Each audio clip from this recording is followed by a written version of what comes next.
전혀 계획에 없었던 그 방문을 하게 돼가지고 12월에 한국에서의 겨울을 수십 년 만에 맞는 것 같아요. 다시 뵐 수 있어서 반갑고 그리고 기도해 주셔서 감사합니다. 그리고 주일날 아침 설교는 전 늘 생각 속에 담임 목사님께서 성도들과 만나는 그런 아주 특별한 시간이라고 생각해서 주일날 아침 시간을 뺏어가는 것 같은 느낌은 굉장히 제게 마음에 부담이 되거든요. 그런데 목사님께서 2주간의 시간을 선뜻 주셔서 감사합니다. 그리고 좀 주제 넘는 이야기 같지만 제가 한 번 또 말씀을 드려야 되겠어요. 저와 또 저희 가정을 위해서 기도해 주셨고 여러 모양으로 여러분들이 많이 헌신해 주셨잖아요. 너무 많이 해주셨어요. 그러니까 저한테 돈 주지 마세요. 정말이에요. 돈 주지 마세요. 저는 그게 필요하지 않아요. 여러분 필요한 곳에 쓰시고 또 필요한 분들과 나누시고 그러시면 좋겠어요. 참 고맙습니다. 오늘 전하려는 말씀은 좀 어렵습니다. 제가 전하려는 오늘 메시지를 들으시다가 좀 조시는 분도 계시고 그래도 이해합니다. 이게 쉽지 않은 말씀이거든요. 오늘은 이사야서 7장에 나와 있는 그런 예언에 관한 말씀을 살펴보려고 합니다. 이사야 7장에서 9장은 예수님의 탄생과 메시아에 관련된 예언들을 알기 위해서 우리가 자세히 공부해야만 하는 그런 장들입니다. 우리가 오늘 살펴보려는 7장은 상당한 양의 메시아에 관련된 구절들이 있습니다. 이사야서 7장과 8장은 암울한 시기에 하나님의 백성에 대한 이야기를 담고 있습니다. 당시에 패권을 노리던 두 개의 초강대국이 있었는데 하나는 아람이라고 하고 그 아람은 시리아입니다. 그리고 그 수도는 다마스커스입니다. 그리고 다른 하나는 아수르라고 하는 아시리아라고 불리워지는 그런 제국이었습니다. 이 두 개의 제국은 서로의 패권 다툼을 위해서 하는 중에 서로 어떤 다른 나라를 통하여 군사 동맹을 통해 가지고 힘을 얻으려고 했어요. 아람은 북왕국 이스라엘을 이제 끌어들였습니다. 북왕국 이스라엘은 남왕국 유다를 끌어들이려고 합니다. 그런데 남왕국 유다의 아하스 왕이 그것을 거부하고 말았어요. 그러니까 시리아 아람과 그리고 북왕국 이스라엘 혹은 에브라임이라고 불리워집니다. 에브라임은 가장 큰 지파였기 때문에 북왕국 이스라엘을 때로는 에브라임이라고 하는 이름으로 대표해서 하기도 했습니다. 오늘 여기에 나와 있는 이 장에도 그렇게 표현되어 있습니다. 그래서 아람과 시리아 혹은 북왕국 이스라엘은 유다를 자연적으로 미워하게 되었죠. 그러니까 그런 상황 속에서 아하스 왕, 남왕국 유다의 아하스 왕에 취할 수 있는 방법은 또 다른 제국인 아수르에 호소하여서 아수르와 남왕국 유다가 동맹을 맺음으로써 아람과 북왕국 이스라엘의 세력에 이렇게 대항하려고 하는 그런 아주 국제 정치적으로 보면 힘들고 어려웠던 시기였고, 남왕국 유다의 편에서 본다고 하면 나라의 존망이 깨질 수도 있는 그런 힘든 시기였습니다. 유다의 왕이었던 아하스는 다윗의 집안에서 적법하게 이어진 자신의 왕위를 북왕국 이스라엘과 그리고 아람이 끌어내리려는 음모가 있다는 소식을 들었을 때 두려움으로 떨었습니다. 이 당시에 이사야 선지자도 그의 사역이 만만하지 않았습니다. 그가 하려는 그런 사역이 사람들에 의해서 거부되어지는 것을 경험하며 지내왔습니다. 그러함에도 불구하고 이사야는 이사야 8장 14절에서 하나님께서 자신의 성소이시며 안식처가 되신다고 말했습니다. 그리고 8장 17절에서는 이제 야곱의 집에 대하여 얼굴을 가리시는 여호와를 나는 기다리며 그를 바라보리라, 하나님을 바라보는 신앙을 고백합니다. 암울한 시기에 하나님께서는 이사야와 그의 자녀들, 특별히 그들의 이름을 통해서 하나님의 백성에게 남겨주고 싶은 그런 메시지를 위한 징표들을 주셨습니다. 그것은 구원과 심판의 징표들이었습니다.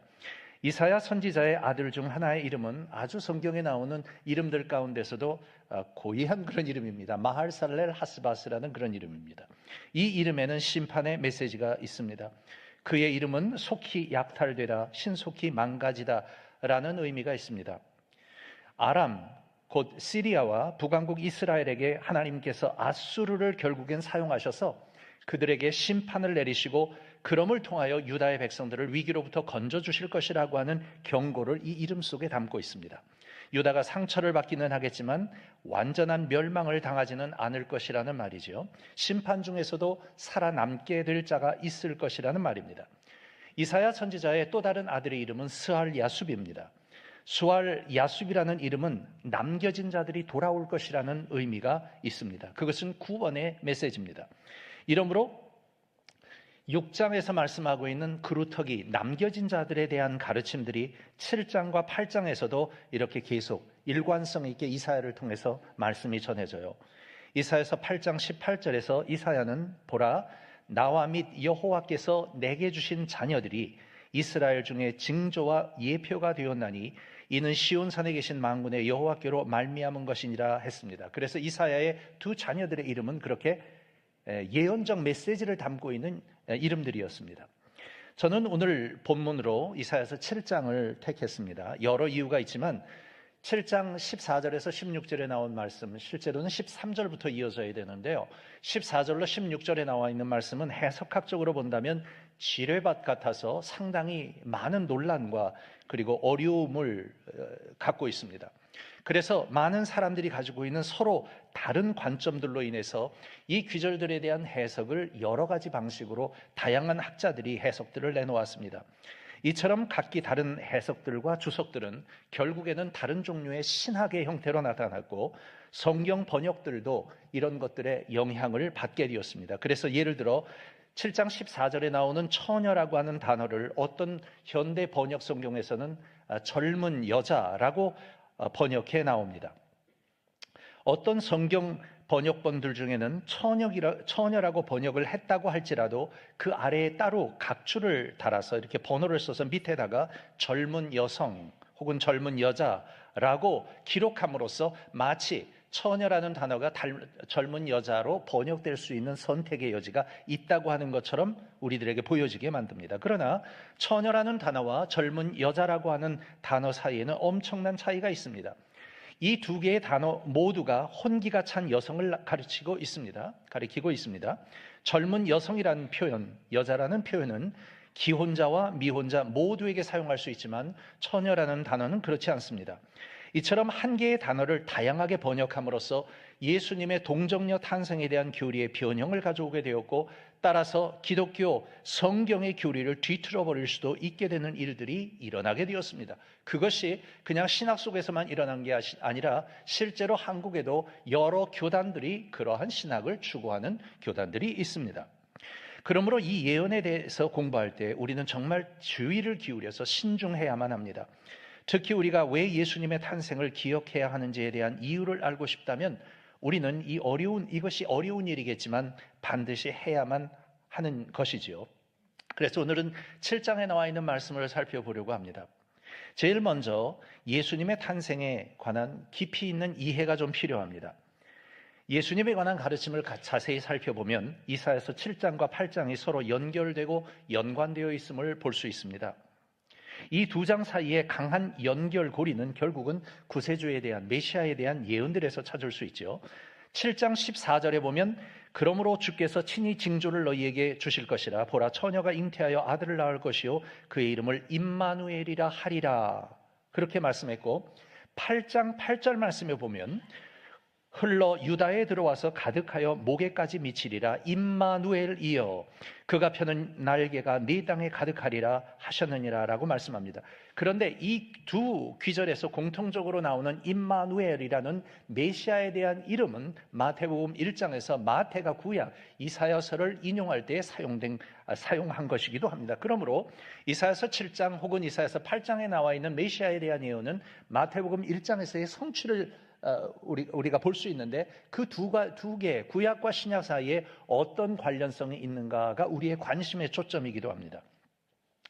첫째로 예수님의 탄생이 이사야의 예언을 실현시켰는지에 대해서 설명하기 위해서는 임마누엘이 언급된 구절들 속에서 찾아지는 한 가지의 중요한 문제들을 다루어야만 합니다. 이사야서 7장 14절에 기록된 주전 8세기경에 아하스 왕, 유다의 왕 아하스에게 주어졌던 말씀이 그로부터 700년 뒤에 태어나신 예수님의 출생을 예언하는 것인데 이 예언의 말씀을 마태복음 1장에서 다루고 있는 것이지요. 이 두 가지의 연결점을 잘 살펴보는 것은 중요합니다. 이것을 이해하기 위해서 대체로 크게 본다면 세 가지의 접근 방법을 사람들이 취합니다. 아하스 왕에게 주었던 그 예언의 말씀, 이사야서 7장의 말씀은 지금 이사야가 아하스 왕에게 했던 이야기, 예언의 말씀이거든요. 아하스에게 주었던 이 말씀을 어떻게 마태복음에 나오는 예수님의 출생과 관련된 문맥과 연결해서 이해를 할 수 있는가 하는 것입니다. 세 가지 중 한 가지의 방법은 제일 먼저 7장 14절에 나와 있는 예언의 말씀을 전적으로 역사적인 일로만 이해하고 넘어가는 것입니다. 그 예언 당시에 처녀였을 수도 있고 그렇지 않을 수도 있는 한 젊은 여자가 결혼하여 아들을 낳았다. 그래서 역사적으로 한 아기가 태어났다. 그렇게 구약에서 태어났다는 것으로 보는 겁니다.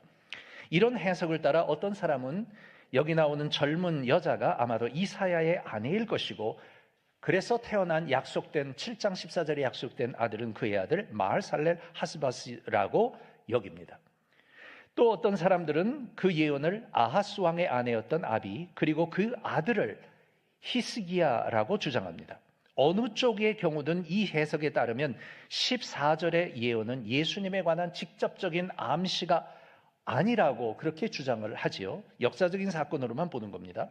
이 예언을 전적으로 역사적인 사건으로만 이해하는 접근 방법은 7장 14절 속에서의 약속을 그저 문자적인 의미로만 생각하는 것입니다. 그러나 이 접근 방법은 올바른 것으로 생각되지 않습니다. 왜냐하면 히스기야의 어머니도 또 마할살렐 하스바스의 어머니도 그 예언이 주어졌을 때 처녀일 수 없었기 때문입니다. 그 예언이 선포되었을 당시 히스기야는 이미 태어난 지 여러 해 되었습니다. 열왕기하 16장 2절이나 18장 2절에서 그런 암시를 볼 수 있습니다. 그리고 마할살렐 하스바스 또한 이사야가 낳은 두 번째 아들이었습니다. 7장 3절에 보면 첫 번째 아들 야슈비 나오는데 그 예언이 행해지는 당시 이사야와 함께 했었음을 볼 수 있죠. 그러므로 처녀를 통한 출생의 가능성을 여기선 전혀 볼 수 없습니다. 이 해석을 따르는 사람들은 이사야서 7장 14절은 예수님의 탄생과는 전혀 관계없는 귀절이라고 그냥 치부해버리고 맙니다. 두 번째의 접근 방식은 14절에서의 예언을 전적으로 구세주에 대한 예언만으로 받아들이는 것입니다. 바로 처녀인 그 여인은 마리아였고 그의 아들은 예수님으로 보는 것이죠. 이 접근 방법은 15절과 16절 연결해서 읽어보다 보면 도대체 이걸 어떻게 이해해야 되지? 그런 암담한 모습이 보입니다. 7장 14절은 이미 여러분이 다 아시는 거예요. 자, 15절과 16절을 제가 읽어볼게요. 15절에 그가 악을 버리며 선을 택할 줄 알 때가 되면 엉긴 젖과 꿀을 먹을 것이라. 대저 이 아이가 악을 버리며 선을 행할 줄 알기 전에 네가 미워하는 두 왕의 땅이 황폐하게 되리라. 도대체 7장 14절에 있는 처녀를 통한 아기의 탄생과 15절과 16절에 있는 말씀이 전혀 아귀가 맞지 않는 것처럼 보여집니다. 그리고 15절의 첫 번째 보면 그가 악을 버리며, 그 그를 만약 예수님이라고 여긴다고 하면 도대체 이게 이해가 되지 않습니다. 그가 악을 버리며 선을 택할 줄 알 때가 되면 엉긴 젖과 꿀을 먹을 것이라. 대저 이 아이가 악을 버리며 선을 택할 줄 알기 전에 네가 미워하는 두 왕의 땅이 황폐하게 되리라. 이것을 메시아 예수 그리스도의 탄생으로 본다면 15절과 16절은 도대체 이 문맥 속에 연결이 되지 않는 것처럼 보여집니다. 어떤 사람들은 이 귀절이 1세기경에 예수님께서 경험했던 것을 묘사해 놓은 것이라고 여깁니다.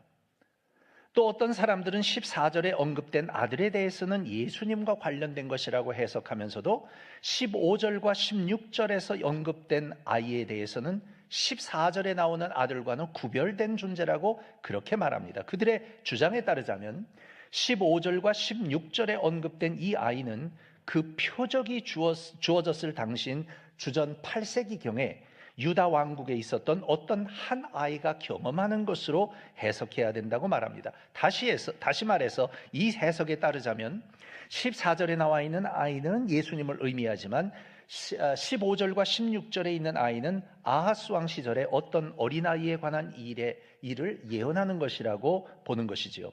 따라서 14절과 15절, 16절 그 사이에는 서로 어떤 연관관계도 없다고 이야기합니다. 한 문맥 속에 나오지만 둘은 다 상관이 없는 것이라고 말합니다. 이런 해석에 따르자면 14절 말씀은 예수님의 탄생에 대한 언급, 그렇지만 아하스 왕이 직면할 상황과는 전혀 관계가 없다는 해석이죠. 근데 7장 14절, 15절, 16절 전부 다 아하스 왕에게 이사야가 한 이야기입니다. 그렇다면 도대체 이게 어떻게 우리가 이해를 할 수 있겠습니까? 이 귀절들을 전적으로 구세주와 관련된 예언과 표적이라고 접근하는 접근법이, 해석법이 직면하게 되는 문제는 바로 14절에 나와 있는 예수님의 탄생과 16절에서 말하는 두 왕의 몰락, 그 두 왕의 몰락은 아람과 그리고 북왕국 이스라엘의 왕들을 이야기하고 있는데, 이 두 왕들 그리고 결국은 그 두 나라의 몰락하는 그 내용을 연결시키는 데 생겨납니다. 예수님의 탄생, 두 왕의 몰락, 도대체 거기에는 무슨 관계가 있는 것입니까? 하는 것이죠. 14절에서 16절에 나오는 귀절들을 예수님의 탄생과 1세기경 예수님의 어린 시절로 해석하는 사람들은 어떻게 예수님의 탄생이 주전 8세기경 아람왕 르신 그리고 북왕국 이스라엘의 왕 베가의 멸망의 전조가 되는지에 대해서 설명할 필요가 있다고 이제 생각합니다. 14절은 예수님의 탄생, 이 예언이 주어진 데 거의 700년 뒤에, 그리고 바로 15절과 16절은 아하스 왕 당시에 조만간 멸망하게 될 두 왕의 멸망에 대한 예언. 도대체 이것을 어떻게 이을 수 있는가 하는 것이죠. 세 번째 접근 방법은 처음 두 가지 접근 방식을 결합한 접근 방식으로 한 가지의 예언으로, 한 예언이지만 두 가지로 예언이 성취됐다고 말을 하는 것입니다.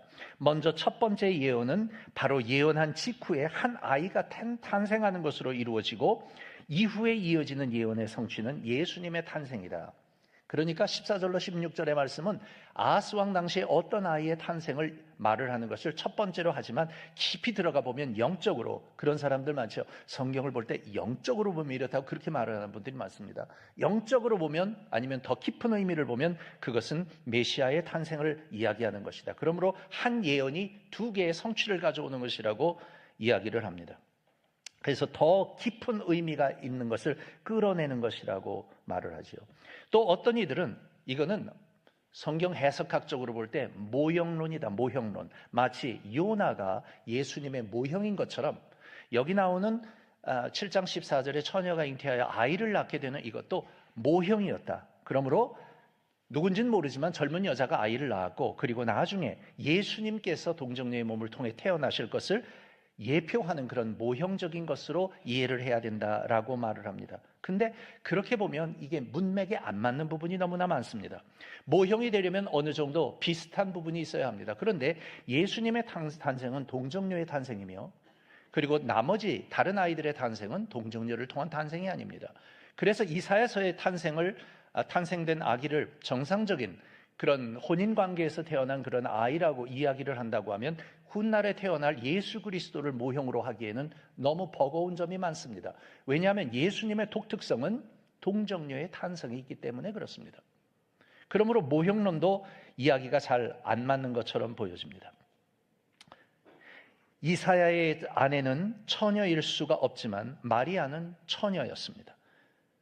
그 아들은 해석에 따라 예수님으로 혹은 다른 이로 해석될 수 있다고 하는 그런 모형론이지요.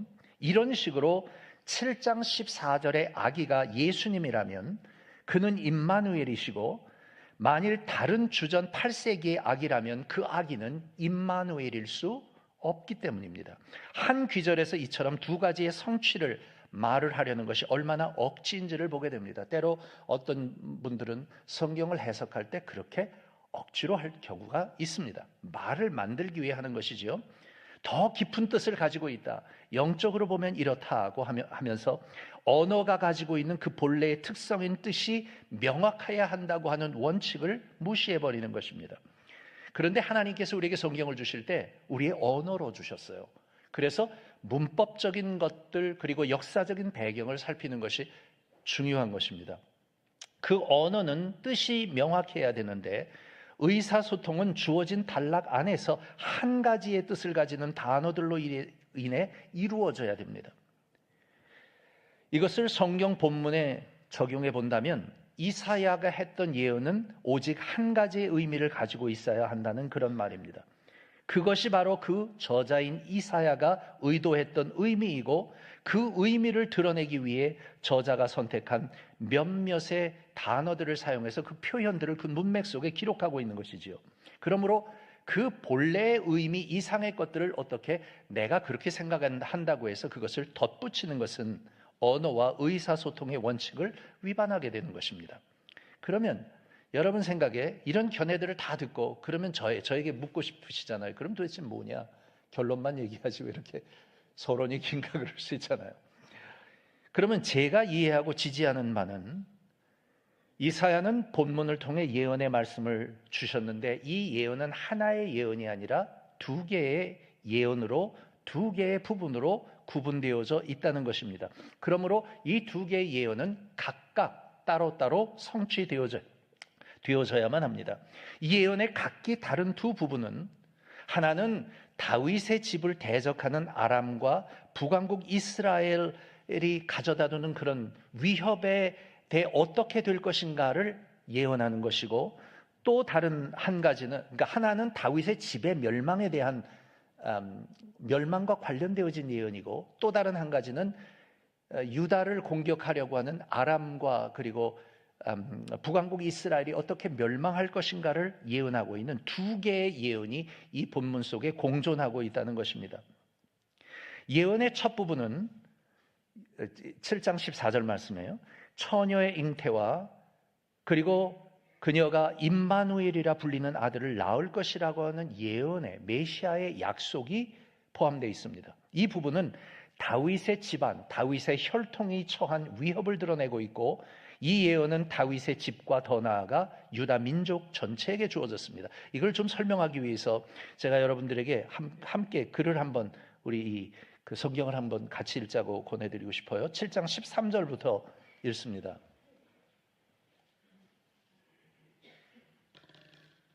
(7장 13절) 제가 한번 읽을게 여러분이 눈으로 따라 읽어보세요. 이사야가 가로되 다윗의 집이여 청컨대 들을지어다. 너희가, 이 너희가는 2인칭 대명사로서 복수입니다. 여러분 여기서부터 벌써 성경에 그 관심이 있는 분들은 그런 소리가 나와야 돼요. 왠지 아세요?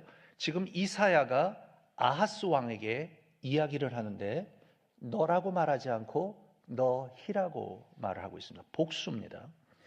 너희가 사람을 괴롭게 하고 그것을 작은 일로 여겨서 또 나의 하나님을 괴로우시게 하려느냐. 그러므로 주께서 친히 징조로 너희에게, 또다시 복수로 말씀하십니다. 너희에게 주실 것이라. 보라, 처녀가 잉태하여 아들을 낳을 것이요 그 이름을 임마누엘이라 하리라. 그가 악을 버리며 선을 택할 줄 알 때에 미쳐 버터와 꿀을 먹을 것이라. 16절, 대저 이 아이가 악을 버리며 선을 택할 줄 알기 전에 너의, 그것은 2인칭 대명사 단수입니다. 미워하는 두 왕의 땅이 황폐한 바 되리라. 그러므로 주의 깊게 여러분이 성경을 보면 이상하네. 이사야가 지금 아하스 왕에게 이야기를 하는데 그 한 부분은 복수 형태로 듣는 사람이 아하스 왕 한 명이 아니고 너희라는 다수, 복수가 되고, 그리고 다른 하나의 예언에는 단수가 들어있네 하는 그 차이점을 볼 수 있어야 됩니다. 이사야는 7장 13절에서 특별히 다윗의 집에 대해서 예언을 했습니다. 다윗의 집과 관련된 예언을 해서 13절, 더욱이 13절과 14절에서 사용된 2인칭 대명사는 조금 전에 본 것처럼 모두가 복수형인 것을 볼 수 있고, 따라서 아하스 왕 개인을 가리키는 것이 아님을 볼 수 있습니다. 이것은 다윗의 집 전체를 향한 예언입니다. 그러므로 이 예언의 부분은 아하스 왕을 그를 공격하려는 두 왕들로부터 구해 주실 것이라고 하는 언약으로 볼 수는 없습니다. 이거는 다윗의 집 전체를 향한 것이고, 이 말씀은 다만 아하스 왕만을 위한 것은 아니었습니다. 오히려 이것은 다윗의 집과 하나님의 보호를 받는 다윗 왕의 후손이 다스리는 유다 나라에 대한 예언, 그리고 다윗과 맺은 하나님의 언약의 성취에 대한 예언을 말씀하고 있는 것이에요. 다윗의 집아, 너희들이 멸망되지 않을 것이야. 메시아를 통하여 그 집이 멸망되지 않을 것이라고 하는, 결국 예수님은 다윗의 아들이라 부름을 받은 존재였고 지금 유다 나라의 합법적인 왕이었던 아하스 왕이 제거될 상태에 있습니다. 그럴 때 이사야는 하나님의 그런 영감을 따라서 다윗의 집에 대한 예언을, 메시아에 관한 예언을 하고 있다는 것이지요. 그 뒤에 따른 이사야의 그 임마누엘에 대한 설명과 마태가 인용한 구절들을 종합해 보면 이 예언의 첫 부분은 명확하게 예수님의 기적적인 잉태와 탄생을 말하고 있습니다.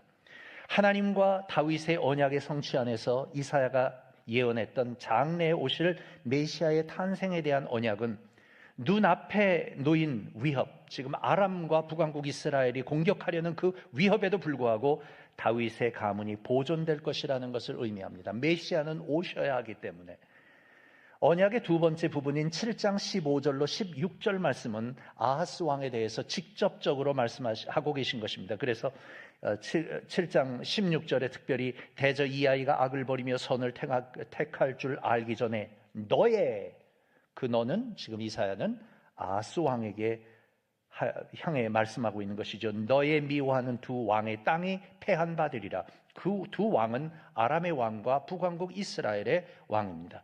예언의 이 부분은 15절과 16절 사이에서 시간과 기간에 대해서 초점을 두고 있습니다. 그 언약은 이 아이가 도덕적 판단을 내릴 수 있는 만큼의 나이가 되기 전에 아하스 왕을 위협하는 왕들이 타도될 것이라는 것을 명시해 주고 있습니다.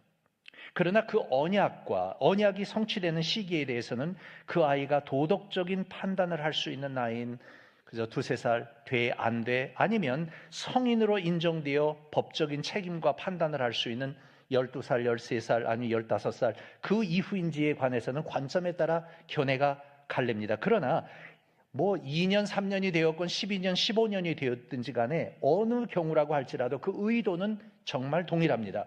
그 정해진 때가 오기 전에 아하스가 두려워하던 두 왕의 땅이 버려질 것이라는, 멸망될 것이라는 말입니다.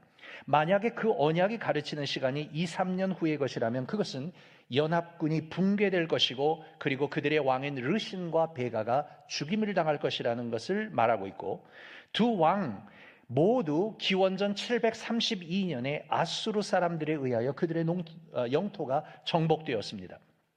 그리고 아니면 이 언급이 만약 12년에서 15년 후에 일을 가리키는 것이라고 하면 그 언약은 바로 이 두 왕들로 대변되는 각 왕국이 파괴되는 것을 가리키는 것입니다.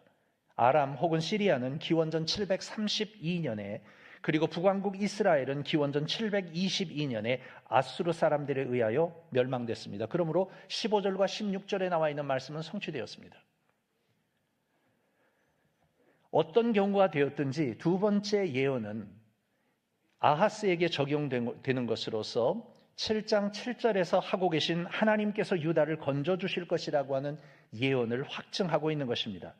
이 해석을 재확인해서 본다면 이사야서 8장 1절에서 4절은 7장 16절에서의 예언을 선택하여 이전 장과는 다른 예언임에도 불구하고 비슷하게 아이들의 성장 발달 과정과 관련된 언어를 사용해서 이 시기를 표현해서 아람과 이스라엘 간의 연합이 직면된 그런 종말을 강조해주고 있습니다. 예를 들어 제가 했던 말이 좀 어렵죠. 8장 4절 말씀을 봅니다.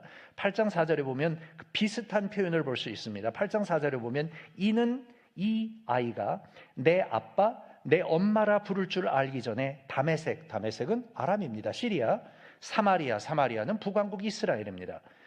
이스라엘이 아수르 왕 앞에 옮겨질 것임이라 하시니라. 그러니까 15절 16절의 말씀의 성취와 8장 4절에 나와 있는 설명이 서로 연결되고 있다는 이야기죠. 그러므로 예언의 두 번째 부분은 시리아와 북왕국 이스라엘 연합군의 위협으로부터 아하스와 유다를 인도해내시겠다는 하나님의 약속과 직접적으로 연관이 되어져 있습니다. 그러므로 두 개의 예언입니다. 어떻게 예수님의 탄생이 이사야의 예언을 실현시켰는지에 대해 이해하기 위해서는 7장 14절에 나와 있는 처녀라는 단어를 좀 잘 이해할 필요가 있습니다. 처녀라는 단어의 해석에는 많은 논쟁이 있어 왔습니다. 많은 해석자들은 이사야서 7장 14절에 쓰인 히브리어 알마라는 단어가 우리가 이해하는 의미에서의 처녀를 의미하는 것이 아니라고 주장해 왔습니다. 오히려 그 표현은 젊은 여자 혹은 육체적으로 성숙된 결혼 정년기의 여자를 부르는 용어라고 주장했습니다. 이 사람들은 처녀라는 개념이 단어가 가지는 의미 속에 포함되어 있기는 하지만 알마라는 단어 속에 처녀라는 의미도 있지만 본질적으로 알마라는 단어를 살펴보면 그것은 제2차적인 개념에 불과할 뿐이다. 그렇게 말합니다. 그들은 이사야가 정말로 동정녀의 개념을 여기에서 들여오기를 원했다면 자기의 생각을 전하기 위해서 또 다른 히브리어는 베툴라라는 단어를 사용했을 것이라고 주장합니다. 그러나 구약 성경에서 제시된 증거들을 다 검증했을 때 이러한 주장은 지지를 받기 어렵습니다. 구약 성경에서 베틀라라는 단어는 51번 사용되었고 미혼이고 정결한 것으로 추정되는 육체적으로 성숙한 젊은 여자 혹은 처녀의 단어로 흔히 사용되기도 하지만 이 단어는 이것보다 더 넓은 의미를 가지고 있고 최근에는 결혼한 젊은 여성을 표현하는 것도 포함된 단어라고 하는 것이 일반적인 생각입니다. 7장 14절에 표현된 알마라는 단어는 다른 한편으로 본다면 구약에서 오직 9번밖에 사용되지 않았습니다. 이 중 2개는 명확한 의미를 결정하기 어려운 음악적 표기법과 관련되어 사용되었습니다. 나머지 7군데에서 사용된 표현은 미혼이며 정결하고 육체적으로 성숙한 젊은 여성을 가르친다는 점에서 베툴라와 그 의미가 겹쳐집니다. 그 단어는 이렇게 창세기, 출애굽기, 시편 이런 데 사용됐어요. 젊은 여성으로서의 처녀의 의미는 이 7군데의 성경 구절에 모두 들어맞고 그중 어느 한 구절에서도 그 의미를 부인할 수는 없습니다. 흥미롭게도 베툴라라는 단어와 알마라는 단어가 같은 문맥에서 한 여성을 가르치기 위해서 묘사하기 위해서 사용된 적이 있습니다. 그 단어들이 사용됐던 경우는 창세기 24장에 나오는 리브가를 표현할 때 사용되었습니다. 먼저 창세기 24장 16절에서는 베툴라가 사용되었습니다. 그리고 이 베툴라가 사용되었던 그 부분의 표현을 보면 이렇게 나와 있습니다. 지금까지 남자가 가까이 하지 아니한이라는 수식어구가 따라 나오고 그래서 베툴라라는 단어가 여기서는 처녀를 가리킴을 볼 수 있습니다.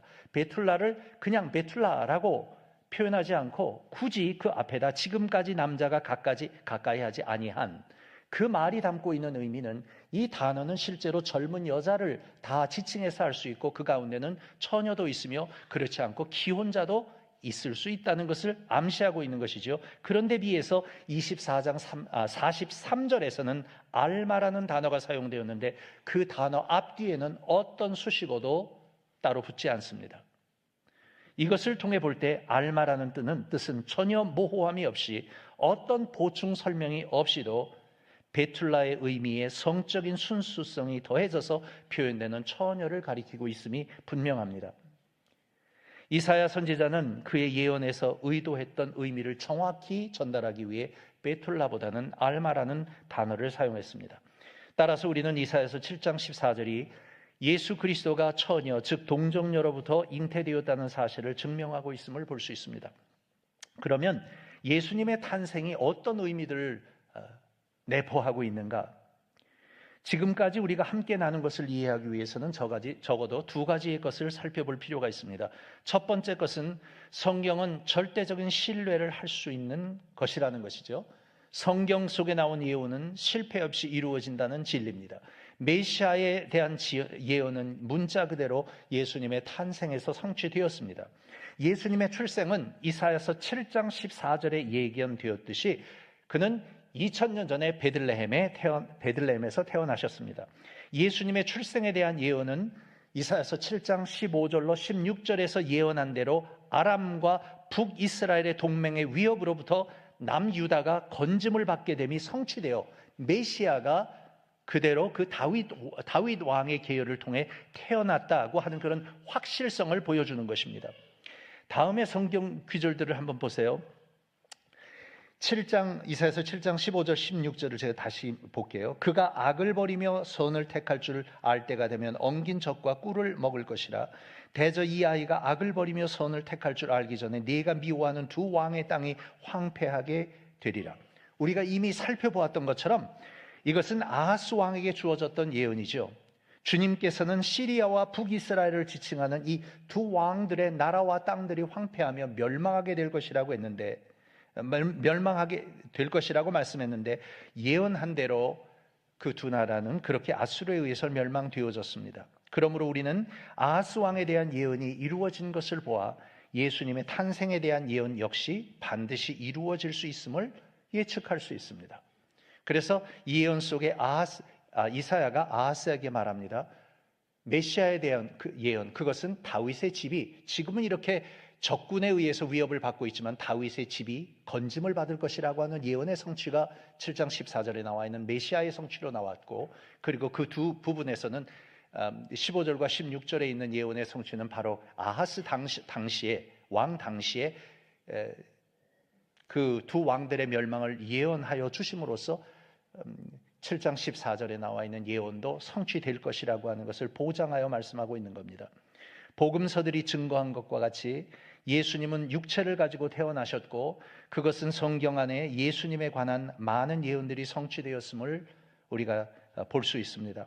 구약의 예언에 따라 예수님이 탄생하신 것은 우리로 하여금 주 예수 그리스도를 믿는 믿음을 더 강건하게 만들어줍니다. 하나님의 말씀은 신뢰할 수 있으며 성경의 예언들은 진리이고 진실되다라고 말할 수 있습니다. 그러므로 우리는 따라서 예수님이 다시 오신다는 것, 그리고 영원한 심판이 있다는 것, 그리고 하나님의 영원한 나라가 있다고 하는 그런 모든 예언들에 대해서도 확신을 가질 수 있습니다. 예수님의 탄생을 예언한 이사야서 7장 14절을 믿음으로써 우리는 또한 성경 안에서 예언된 다른 말씀들도 믿을 수 있죠. 두 번째로 우리는 예수님이 처녀를 통해 태어난 것을 감사해야 합니다. 그것은 우리가 이해하고 감사해야 할 수많은 중요한 진실들이 있다는 것을, 진리가 있다는 것을 의미하기도 합니다. 하나님의 영원하신 아드님이 이 땅에 육신의 몸을 입고 오셨습니다. 그가 반 하나님이요 반 인간 그런 존재가 아닙니다. 그는 온전한 육신을 입은 사람으로 오셨으나 그 안에는 모든 신성의 충만함이 거하셨습니다. 그가 사람의 몸을 가지고 태어나셨습니다.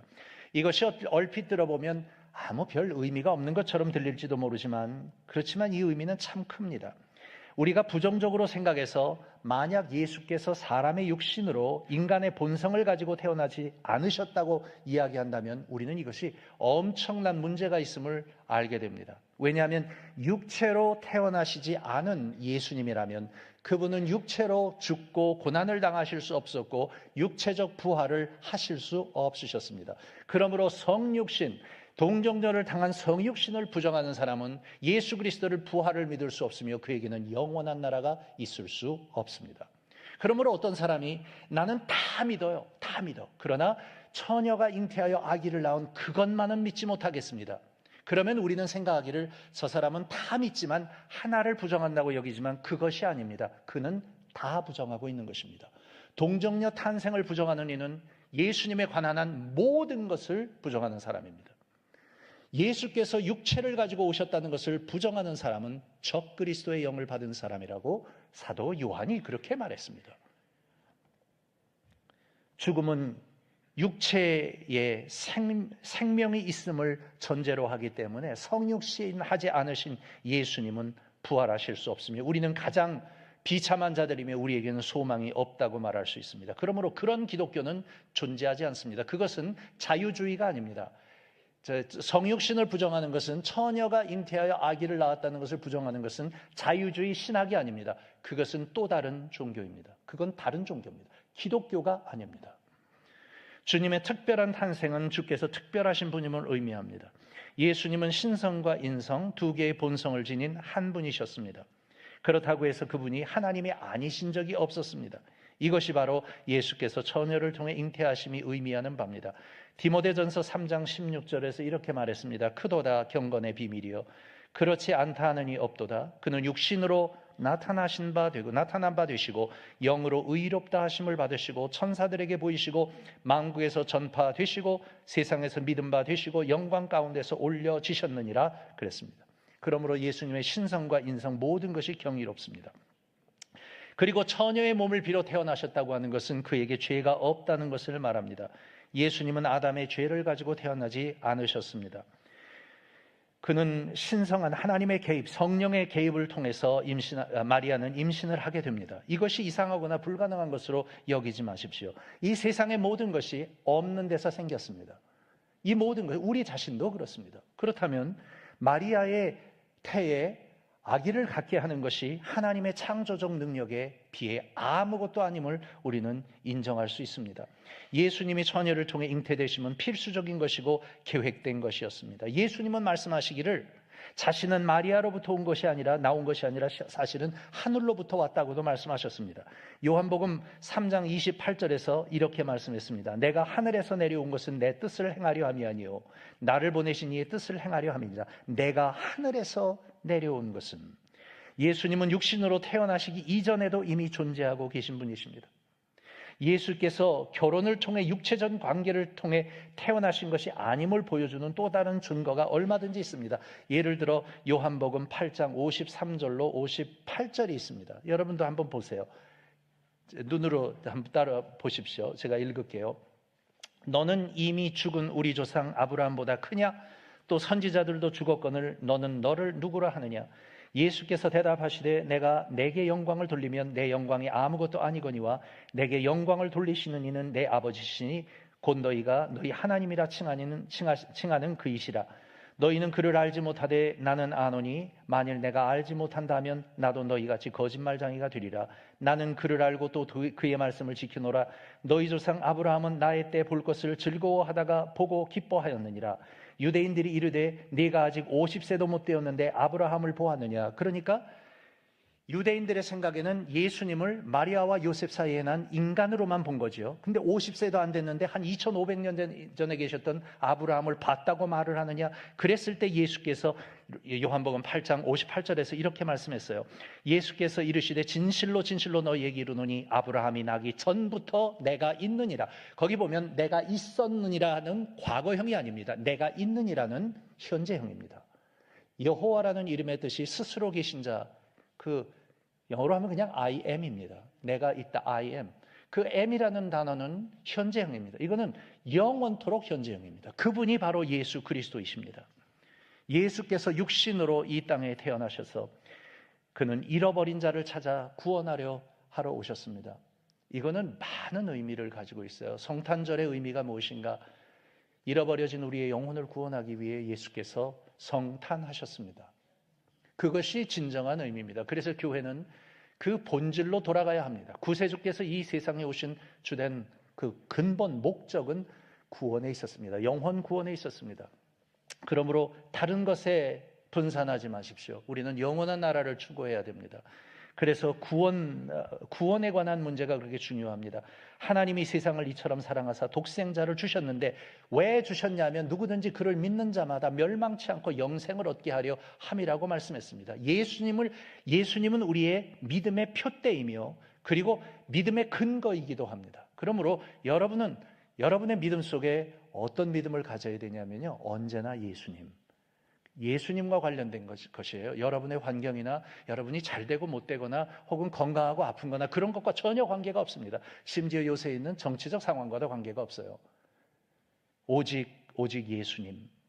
예수께서는 인간의 본성을 가지고 육신으로 태어나셨지만 죄가 없으신 분입니다.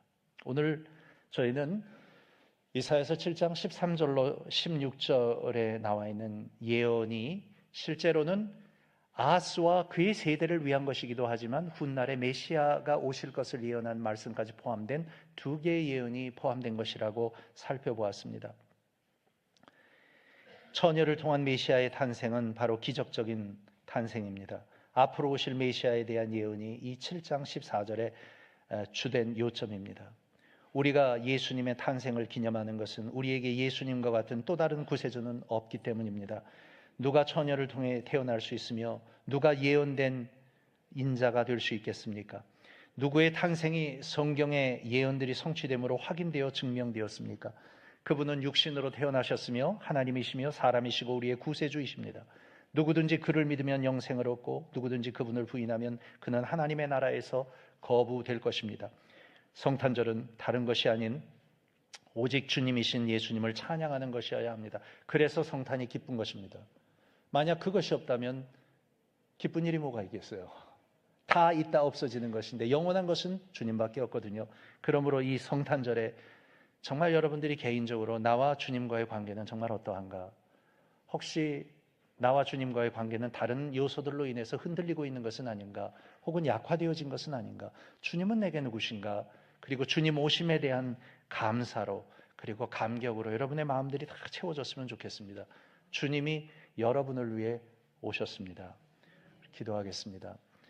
하나님 아버지 참 감사합니다. 우리 귀하신 하나님의 아들께서 육체를 입으시고 이 세상에 우리의 죄를 사하시고 우리를 건져 영원한 나라로 이끌어 주시기 위해 오셨음에 대해 감사합니다. 주님, 때로 신앙을 가지면서 저희들의 초점이 흐려질 때가 많습니다. 저희들은 상황에 따라 저희들의 믿음의 기준을 자꾸만 바꾸어가며 우리 스스로에 대하여 우리 스스로의 믿음에 관하여 저희들이 판단하곤 합니다. 그러나 그런 와중에 우리가 보아야 할 예수님은 어디론가 딴 데로 가버리시고 가리워진 채 주님을 보지 못할 때가 많습니다.